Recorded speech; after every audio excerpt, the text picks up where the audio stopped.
என்னுடைய பேர் வந்து சிதம்பரம். என்னுடைய சொந்த ஊர் பார்த்தீங்கன்னா, விழுப்புரம் மாவட்டத்தில செஞ்சிக்கு அடுத்து ஒரு சின்ன குக்கிராமம். மேல்வளப்பூர் அப்படின்ற ஒரு கிராமம். இந்த ட்ரேடிங் பத்தி தெரிஞ்சுக்கணுன்ற ஆர்வம் பார்த்தீங்கன்னா, மேமோட யூடியூப் சேனல நான் கடந்த ஒரு ஒரு 2 வருஷமா வந்து ஃபாலோ பண்ணிட்டே இருக்கேன். அது ஆக்சுவலா என்னன்னா, ஒரு ஈக்விட்டி மாரி கொஞ்சம் கொஞ்சமா அங்க சொல்றத டிப்ஸ் சொல்றத மட்டும் வாங்கி வச்சுட்டு இருந்தேன். சரி இது வாங்கி வச்சுட்டு இருந்தா மட்டுமே நம்மளுக்கு என்ன பண்றது? மேற்கொண்டு நம்ம இது எப்படி வாங்குறாங்க? இந்த டிப்ஸ்லாம் எப்படி சொல்றாங்க மேடம் அப்படின்னு பார்க்கும்போது, சரி ஏன் நம்ம ஒரு கிளாஸ் அட்டெண்ட் பண்ணக்கூடாது? அப்படின்றது வந்து ஒரு முக்கியமான விஷயமா தோணுச்சு. அவங்க குடுக்குற டிப்ஸ்லயே பார்த்தீங்கன்னா, நெறைய நமக்கு கொஞ்சம் லாபத்த குடுக்கக்கூடிய டிப்ஸே சொல்றாங்க. இது வந்து இந்த மார்க்கெட்ல பணம் பண்ணக்கூடிய விஷயத்த, இதையே ஒரு பணமா பண்றவங்க மத்தியில எல்லாரும் தெரிஞ்சுக்கணுன்றதுனால ஒரு மாஸ் மீடியால வந்து இது சொல்றதுலாம் எல்லார் மேலயுமே இந்த மாரி பண்ணிட முடியாது. ஸோ அது வந்து மேம்க்கு வந்து மிகப்பெரிய ஒரு நன்றி தான் சொல்லிக்கணும். பட் நேர்ல வர முடியாத சூழ்நிலை. நம்ம கிராமத்துல விவசாயம் சார்ந்த சில வேலைகள்லாம் இருக்கு. அதனால ஆன்லைன் கிளாஸ் எடுத்துக்கலாம் அப்படின்னு சொல்லிட்டு மேடம் கிட்ட ஃபோன் பண்ணி கேட்டதப்போ, நீங்க தாராளமா எடுத்துக்கங்க சார் அப்படின்னு சொல்லிட்டு சொன்னாங்க. ஸோ ஆன்லைன்லேயே வந்து பார்த்தீங்கன்னா, நம்ம நேரடியா வர்றதுக்கு என்ன எஃபெக்ட் இருக்கோ, அதுவே வந்து எனக்கு ஆன்லைன்லேயே நல்லா கிடைக்கும். ரொம்ப லாங்ல இருக்கிறவங்க கூட சரி, ஒரு கிராமத்துல இருக்கிறவங்க கூட நீங்க ஆன்லைன் மூலியமா கண்டிப்பா கிளாஸ் எடுத்தீங்கன்னா, மேம் வந்து கண்டிப்பா உங்களுக்கு ஹெல்ப் பண்ணுவாங்க. நேர்ல இருக்கவங்க நேர்ல வந்து பண்ணீங்கன்னா கண்டிப்பா ஹெல்ப் பண்ணுவாங்க. இந்த நிறுவனத்துக்கு என் மனமார்ந்த நன்றிகள், வாழ்த்துக்கள். வணக்கம். நான் தர்மஸ்ரீ ராஜேஸ்வரன் பேசுறேன். இந்த வருஷத்துல நிப்டி வந்து உங்களுக்கு எந்த மாதிரி மூவ்மெண்ட் கொடுத்துச்சு? போன வருஷம் எப்படி இருந்தாங்க? என்னென்ன செக்டர்ஸ்லாம் நல்ல பெர்ஃபார்மன்ஸ் கொடுத்தாங்க? எவ்வளவு பர்சன்டேஜ் பெர்ஃபார்மன்ஸ் கொடுத்தாங்க? இதை நம்ம தெரிஞ்சுக்க போறோம். ஏன் இதை நம்ம கண்டிப்பா தெரிஞ்சுக்கணுமான்னு கேட்டீங்கன்னா நிச்சயமாக. ஸோ கம்பெனி செலெக்ஷன் அப்படிங்கிறது இந்த செக்டர்ல இருந்து தான் தொடங்குது. ஸோ நல்ல செக்டர்ஸ் முதல்ல தேர்ந்தெடுக்கணும். அப்புறம் தான் அதுக்குள்ள உள்ள நல்ல கம்பெனிகளை தேர்ந்தெடுக்கிறது.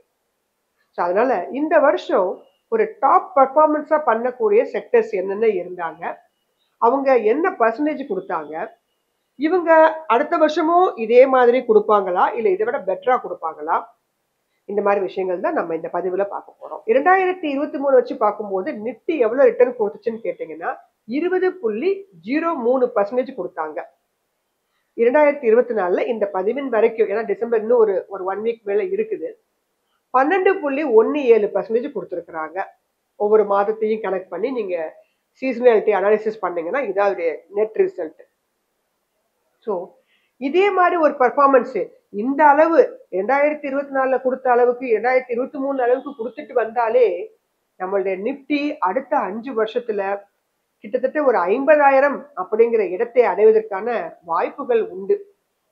ஸோ அப்படி இருக்கும்போது இந்த மாதிரி டாப் பர்ஃபார்மன்ஸ் செக்டர்ஸ் என்ன அப்படிங்கிறத நம்மளுடைய நேயர்கள் தெரிஞ்சுக்கணும்னு ஆசைப்பட்டேன். ஏன்னா இதுல உள்ள சில கம்பெனிஸ்கள் எல்லாமே உங்ககிட்ட இருக்குதா அப்படின்னு செக் பண்ணி பாருங்க. இல்லை ஏதாவது செக்டர்ஸ் விட்டு போயிருந்தா நோட் பண்ணி வச்சுக்கோங்க. உங்களுக்கு பண வசதி வரும்போது அதெல்லாம் நீங்க வாங்கிக்கலாம். ஏன்னா செக்டர்ஸ் அப்படிங்கிறது மக்களுடைய பார்வையில இருக்கணும், அதே மாதிரி அரசாங்கத்துடைய பார்வையிலையும் படும்போது தான் அது ட்ரெண்டிங் செக்டரா மாறுது. அதனால இந்த ட்ரெண்டிங் செக்டர்ஸ் அப்படிங்கிறது அடுத்து வரக்கூடிய 5 வருஷத்துல உங்களுக்கு ஒரு ப்ராஃபிட்டபிள் செக்டராகவும் மாறக்கூடியது. இவங்க இந்த 1 இயர் இந்த இந்த 2024 என்ன மாதிரி பர்ஃபார்மன்ஸ் பண்ணியிருக்காங்க அப்படிங்கிறத நம்ம ஸ்டெப் பை ஸ்டெப்பா பார்க்கலாம். ஸோ டாப் பர்ஃபார்மிங் செக்டர்ல முதல்ல இருக்கிறது யாருன்னு பார்த்தீங்கன்னா ஷிப் பில்டிங். டிஃபென்ஸ் துறையில இருக்கக்கூடிய ஷிப் பில்டிங் அவங்க தான் கிட்டத்தட்ட 150% வந்து ப்ராஃபிட்டபிளா வந்திருக்கிறாங்க. அதுல இருக்கக்கூடிய மசகான் டக், கொச்சின் ஷிப்யார்ட், ஜிஆர்எஸ்சி, இந்த கம்பெனிகள்லாம் நம்ம நேர்கள் 2024 ஆரம்பத்துல வாங்கியிருந்தாங்கன்னா நிச்சயமாக யாரா இருந்தாலும் நல்ல லாபத்தை பார்த்திருப்பாங்க. ஆனா ஒரு செப்டம்பர் வாக்குல வாங்கினவங்க தான் இப்ப ரேட் இறங்கிடுச்சுன்னு சொல்லிட்டு இருப்பாங்க. அதனால நல்ல ஒரு தரமான கம்பெனிகளை விலை குறைவாக கிடைக்கும் காலகட்டத்துல நம்ம வாங்கணும்னா நல்ல ஒரு ரிட்டர்னை கண்டிப்பா பார்க்கலாம்.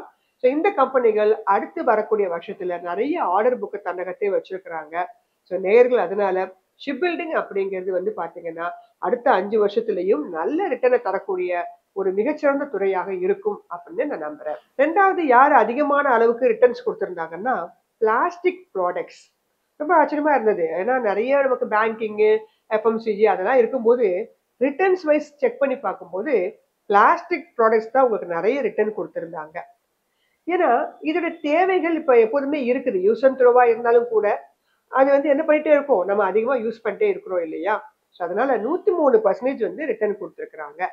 இதுல இருக்கக்கூடிய ஒரு நல்ல கம்பெனிகள் யாரு அப்படின்னு பாத்தீங்கன்னா ஏஸ்ட்ரால் அப்படிங்கிற கம்பெனி, டைம் டெக்னோபிளாஸ்ட், பினோலெக்ஸ் இண்டஸ்ட்ரி. பைப்ஸ்லாம் இருக்காங்க இல்லையா, நம்ம எப்போதும் அதெல்லாம் தேவை இருக்கு இல்லையா, பில்டிங் கட்டும் போது வைக்கும் போது, இண்டஸ்ட்ரியா இருக்கட்டும், எதுவாக இருக்கட்டும், பைப்ஸ் அப்படிங்கிறது இல்லாத இடம் இருக்குதா? ஸோ நேர்கள் எப்போதுமே இந்த பொருட்களை ஷேர் மார்க்கெட்ல இருக்கக்கூடிய கம்பெனிகள் தயாரித்து வழங்கக்கூடிய பொருட்களை ஷேர் மார்க்கெட்டில் இல்லாத மற்ற மக்களும் வாங்குறாங்களா? அப்ப அவங்க வாங்கும்போது என்ன ஆகும்? இந்த கம்பெனி ஷேர் விலை ஏறதான் செய்யும் ஆப்வியஸ்லி. ஸோ அந்த மாதிரிலாம் செக் பண்ணும்போது ஃபினோலெக்ஸ்ல உங்களுக்கு நல்ல ரிட்டர்ன்ஸ் கொடுக்கக்கூடிய கம்பெனிகளாக இருந்துச்சு. நெக்ஸ்ட் நம்ம பார்க்க போறது நம்ம எப்போதும் யூஸ் பண்ணக்கூடிய கன்சியூமர் டியூரபிள்ஸ்.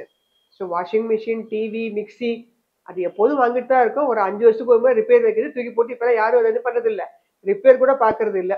குக்கர் நம்ம என்ன பண்றோம், தூக்கி போட்டு புதுசு புதுசா வாங்கிட்டு இருப்போம். அப்ப மறுபடியும் என்ன பண்ணிட்டே இருக்கிறோம், திருப்பி திருப்பி அதை கன்ஸ்ட்ரக்ஷன் பண்ணிட்டே இருக்கிறோம்.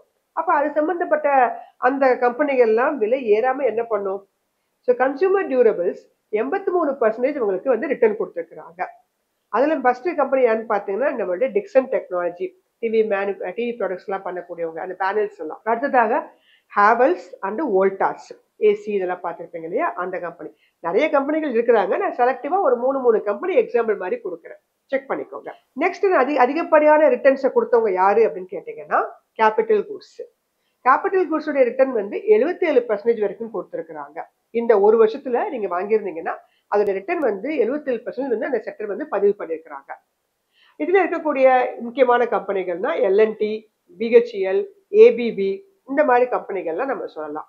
இவங்க எல்லாருமே பெரிய கனரக இயந்திரங்களை உற்பத்தி பண்றவங்க. ஸோ நம்ம வந்து அந்த மாதிரி சாதாரண ஒரு கம்பெனிகள்லாம் வந்து உருவாக்க முடியாது.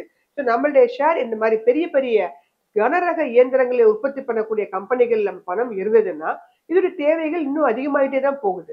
அப்ப என்ன ஆகும், அந்த ஷேர் விலை என்ன ஆகும், ஏறுவதற்கான வாய்ப்புகள் உண்டு. அடுத்ததாக ஹாஸ்பிட்டாலிட்டி, அதாவது டூரிசம் செக்டர் 72.93 அந்த அளவுக்கு வந்து ரிட்டர்ன்ஸை கொடுத்துருக்குறாங்க. அதுல இருக்கக்கூடிய மிக முக்கியமான நல்ல கம்பெனிகள் யாருன்னு பாத்தீங்கன்னா Indian hotel, lemon tree, EIH அப்படின்னு சொல்லக்கூடிய ஓபராய் ஹோட்டல்ஸ். ஏன்னா ஹோட்டல்ஸ் அப்படிங்கிறதும் டூரிசம் அப்படிங்கிறதும் 2020க்கு அப்புறமாக நல்ல ஒரு வளர்ச்சியை கொண்டிருக்குது.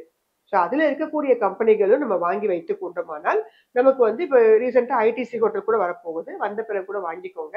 ஸோ அந்த மாதிரி கம்பெனிகள் எல்லாமே வந்து பாத்தீங்கன்னா ஹோட்டல்ஸ் துறைங்கிறது நிறைவடையாத ஒரு துறை. கொரோனா மாதிரி ஏதாவது பிரச்சனை வந்தாதான் அங்க ப்ராப்ளமே வரும், இல்லாட்டி எப்போதுமே அது வந்து ஒரு சீசனல் சம்பந்தப்பட்ட ஒரு துறை. அதனால அது வந்து நல்ல ரிட்டர்ன்ஸை அடுத்த வருடத்திலும் கொடுக்கும் அப்படின்னு நம்ம எதிர்பார்க்கலாம். ஆறாவது நம்ம பார்க்க போற செக்டர் ஏவியேஷன் செக்டர். 67% வந்து ரிட்டர்ன் கொடுத்துருக்குறாங்க. ஏன்னா இப்பெல்லாம் பாத்தீங்கன்னா ட்ரெயின் அடுத்தபடியாக ஃபிளைட் அப்படிங்கிறது நிறைய பேருக்கு வந்து ஈஸியான ஒண்ணு ஆயிடுச்சு. ஏன்னா அதுல வந்து நிறைய சார்ஜஸ் எல்லாம் கொஞ்சம் கம்மி பண்ணிருக்கிறாங்க இல்லையா, அதன் காரணமாகவும். ஸோ ஏவியேஷன் துறையில இருக்கக்கூடிய நல்ல கம்பெனிகள் யாருன்னு கேட்டீங்கன்னா இன்டர்குளோப் ஏவியேஷன் சொல்லுவோம், IndiGo, SpiceJet, GMR airports. இந்த கம்பெனிகள்லாம் உங்களுக்கு ஒரு நல்ல ரிட்டர்ன்ஸை கொடுக்கக்கூடிய கம்பெனிகளாக அடுத்த வருடமும் இருக்கும். நெக்ஸ்ட் நம்ம பார்க்க போறது 58% ரிட்டர்ன் கொடுத்த கம்பெனியாக இந்த செக்டர் யாருன்னு கேட்டீங்கன்னா டெலிகாம் செக்டர். டெலிகாம் அப்படிங்கிறது இனிமே எப்போதுமே வளர்ந்து வரக்கூடிய செக்டர் தான். 5G 6Gன்னு உங்களுக்கு போயிட்டே தான் இருக்கும். ஸோ அந்த துறையில இருக்கக்கூடிய சில கம்பெனிகள் ஆப்வியஸ்லி உங்களுக்கு எல்லாருக்கும் நன்கு தெரிந்த பாரதி ஏர்டெல், ஹெக்ஸாகாம், பாரதியோடைய sister concern Hexacom, Tata Communications, Vodafone Idea, இந்த மாதிரி கம்பெனிகள்லாம் சொல்லலாம். வோடஃபோன் ஐடியாலாம் கொஞ்சம் விலை கம்மி தான், பட் ரிஸ்க் எடுத்துட்டு கம்மியான அளவுக்கு இன்வெஸ்ட் பண்ணணும். பட் நல்ல கம்பெனி பார்த்தீங்கன்னா ஏர்டெல், ஹெக்ஸாகாம், டெலிகம்யூனிகேஷன், அடுத்து ரிலையன்ஸ் ஜியோ வரப்போறாங்க. ஸோ அந்த மாதிரி கம்பெனிகள்லாம் நீங்க டெலிகம்யூனிகேஷன் நம்பியே நீங்க வாங்கலாம். ஏன்னா எப்போதும் ஒவ்வொரு தனிநபருக்கும் தேவைப்பட்டு கொண்டிருக்கின்ற ஒரு செக்டர் அப்படின்னு பாத்தீங்கன்னா டெலிகாம் தான். ஸோ அதனால டெலிகாம் செக்டருக்கு அடுத்த 5 வருடங்களில் நல்ல வரவேற்பு இருக்கும் அப்படின்னு நம்ம வந்து நம்பலாம். நெக்ஸ்ட் நம்ம பார்க்க போற செக்டர் ரியல் எஸ்டேட் செக்டர். ஏன்னா வீடுகள் அதே மாதிரி கமர்ஷியல் பிளேசஸ் இதெல்லாம் ரொம்ப முக்கியமான ஒன்று. ஸோ அந்த ரியல் எஸ்டேட் செக்டர்ல இருக்கக்கூடிய அந்த துறை வந்து 44% ரிட்டர்ன்ஸை வந்து இந்த வருஷத்துல பதிவு பண்ணியிருக்கிறாங்க.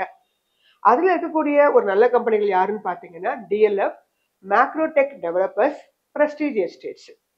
இன்னும் நிறைய கம்பெனிகள் இருக்காங்க. என்னுடைய பார்வையில இவங்க எல்லாருமே கொஞ்சம் நல்ல ரிட்டர்ன்ஸை கொடுக்கக்கூடிய கம்பெனிகளாக தெரிஞ்சாங்க. நெக்ஸ்ட் நான் பார்க்க போறது ஹெல்த் கேர். ஹெல்த் கேர் நான் பதிவு போட்டிருந்தேன். அது வந்து எவ்வளவு பர்சன்டேஜ் கொடுத்துருக்காங்கன்னா 47% ரிட்டர்ன்ஸ் வந்து உங்களுக்கு கொடுத்துருக்காங்க. ஸோ ஹெல்த் கேர்ல இருக்கக்கூடிய அந்த ஹாஸ்பிட்டல்ஸ் பார்த்தீங்கன்னா Apollo hospital, Max Health Care, Syngene International, இந்த கம்பெனிகள்லாம் நீண்ட கால அடிப்படையில் வாங்குறவங்களுக்கு.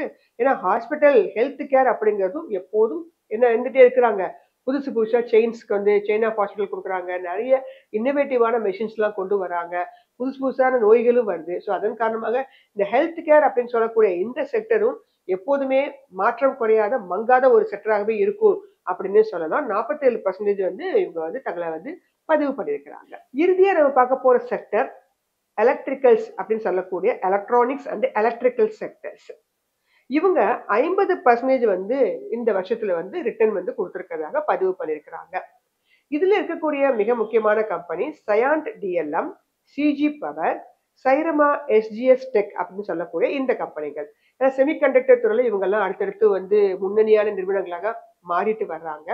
ஸோ இந்த எலக்ட்ரிக்கல் துறை, எலக்ட்ரானிக் சம்பந்தப்பட்ட பொருட்களை உற்பத்தி செய்யக்கூடியவங்களுக்கும் எப்போதுமே என்ன இருக்குது, தேவைகள் இருந்து கொண்டே இருக்குது. ஸோ அதனால இந்த செக்டரும் ஒரு கிட்டத்தட்ட ஒரு 50%க்கு மேல ப்ராஃபிட்டபிள் செக்டராக மாறி இருக்கிறாங்க. குறைந்தபட்சம் ஒரு 50ல இருந்து அதிகபட்சமாக 150 வரைக்கும் கூட ரிட்டர்ன்ஸ் கொடுக்கக்கூடிய செக்டர்ஸ்லாம் இருக்கும்போது, நம்ம இருக்கிறதுல ரொம்ப கம்மியான அளவுக்கு ரிட்டர்ன் கொடுக்கக்கூடிய ஃபுட் பியர், மீடியா அந்த மாதிரி செக்டர்ஸ்லாம் தேர்ந்தெடுத்து வைத்துக்கொண்டு என்னுடைய ஷேர்ஸ் ஏர்லைன்னு கவலைப்பட்டா எப்படி? ஒரு செக்டர்ஸ் வாங்குறோம் அப்படின்னா அதுல எப்போதுமே என்ன இருக்கணும், மக்களுடைய ஃபோக்கஸ் இருக்கணும். ஸோ அப்படி இருந்தாதான் கவர்மெண்டோட ஃபோக்கஸ் இருக்கணும், ஃபாரின் இன்ஸ்டிடியூஷனல் இன்வெஸ்டர்ஸுடைய ஃபோக்கஸ் இருக்கணும். இப்ப எல்லாருடைய ஃபோக்கஸும் இருந்தாதான் அந்த செக்டர் என்ன ஆகும், உங்களுக்கு ஏறுவதற்கான வாய்ப்புகள் உண்டு. அதனால நேர்கள் தேர்ந்தெடுக்கும் போது இந்த கம்பெனிகளை மட்டும் பார்க்காதீங்க, அது சம்பந்தப்பட்ட செக்டர்ஸ் என்ன அப்படிங்கிறதையும், அதுக்கு எதிர்காலத்துல ஒரு வரவேற்போ இல்ல ஒரு வளர்ச்சியோ இருக்குதாங்கிறத செக் பண்ணிட்டு வாங்குனீங்கன்னா நிச்சயமாக இதை விட அதிகமான அளவுக்கு ரிட்டர்ன்ஸை அடுத்தடுத்து வரக்கூடிய வருடங்கள்ல இந்த செக்டர்ஸ் நமக்கு கொடுக்கும் அப்படின்னு நம்ம எதிர்பார்க்கலாம். நன்றி, வணக்கம்.